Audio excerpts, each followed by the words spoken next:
Hi, ಎಲ್ಲರೂ ಹೇಗಿದ್ದೀರಾ? ಎಲ್ಲರೂ ಚೆನ್ನಾಗಿದ್ದೀರಾ ಅಂತ ನಾನು ಭಾವಿಸ್ತೀನಿ. ನಾನು ಕೂಡ ಚೆನ್ನಾಗಿದ್ದೀನಿ.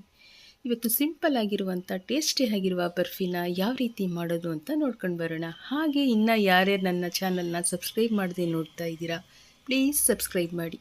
ಹಾಗೂ ನಿಮ್ಮ ಫ್ಯಾಮಿಲಿ ಫ್ರೆಂಡ್ಗೂ ಕೂಡ ಈ ವಿಡಿಯೋನ ನೀವು ಶೇರ್ ಮಾಡಿ. ಇಷ್ಟ ಆದಲ್ಲಿ ಲೈಕ್ ಮಾಡಿ.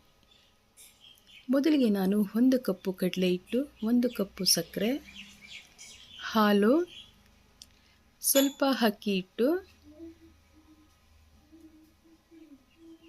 ಏಲಕ್ಕಿ ಪೌಡರ್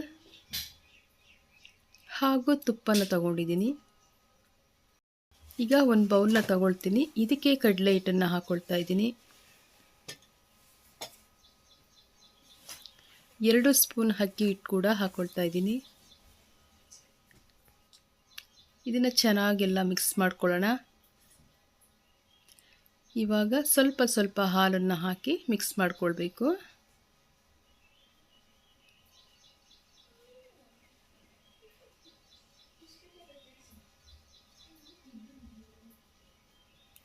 ನೋಡಿ, ಈ ರೀತಿ ಹದ ಬರೋ ತನಕ ಮಿಕ್ಸ್ ಮಾಡಿಕೊಳ್ಬೇಕು. ನೋಡಿ, ಈ ರೀತಿ ರೆಡಿ ಆಗಬೇಕು ಈ ಹಿಟ್ಟು. ಇದನ್ನು ಸೈಡಲ್ಲಿ ಒಂದು 5 ನಿಮಿಷ ನಾವು ಎತ್ತಿಟ್ಬಿಡೋಣ. ಇವಾಗ ಒಂದು ಪಾತ್ರೆಯಲ್ಲಿ 1 ಕಪ್ ಸಕ್ಕರೆನ ಹಾಕ್ಕೊಳ್ತಾ ಇದ್ದೀನಿ. ಅದಕ್ಕೆ ಸ್ವಲ್ಪ ನೀರನ್ನು ಸೇರಿಸ್ಕೊಳ್ತಾ ಇದ್ದೀನಿ. ಇದು ಪಾಕ ಬರೋ ತನಕ ನಾವು ಕುದಿಸ್ಕೊಳ್ಬೇಕು. ಇದನ್ನು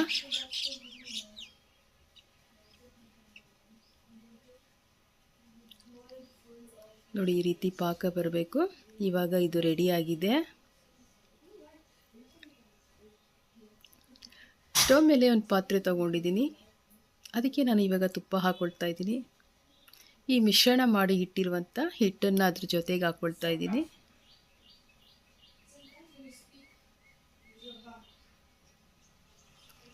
ಒಂದು 2-3 ಸ್ಪೂನ್ ತುಪ್ಪನ ಹಾಕ್ಕೊಂಡಿದ್ದೆ.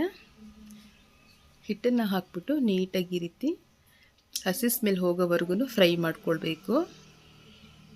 ಇದು ಸ್ವಲ್ಪ ಬೇಗನೆ ಗಟ್ಟಿ ಆಗಿಬಿಡುತ್ತೆ. ನೀಟಾಗಿ ನಾವು ತಳೆ ಬಿಡದೇನೆ ಫ್ರೈ ಮಾಡ್ಕೊಳ್ತಾ ಹೋಗಬೇಕು.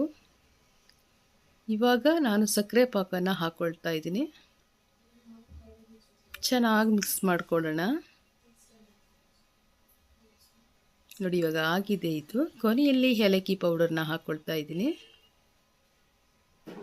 ಇವಾಗ ಒಂದು ಪ್ಲೇಟ್ಗೆ ನಾನು ಎಣ್ಣೆನ ಹಚ್ಚಿಟ್ಕೊಂಡಿದ್ದೆ. ಅದಕ್ಕೆ ಈ ಮಿಶ್ರಣನ ಹಾಕ್ಕೊಳ್ತಾ ಇದ್ದೀನಿ.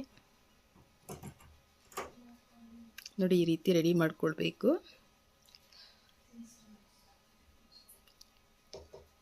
ಸ್ವಲ್ಪ ಬಾದಾಮಿನ ಹಾಕ್ತಾ ಇದ್ದೀನಿ ಮೇಲೆ.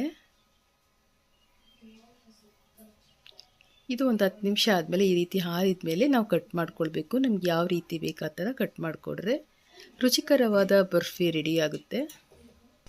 ಕೆಲವೇ ನಿಮಿಷಗಳಲ್ಲಿ ಈ ಬರ್ಫಿನ ನಾವು ಮಾಡ್ಕೊಳ್ಬಹುದು. ಯಾರಾದರೂ ಗೆಸ್ಟ್ ಬಂದರೆ ತಕ್ಷಣ ಮಾಡಬಹುದು.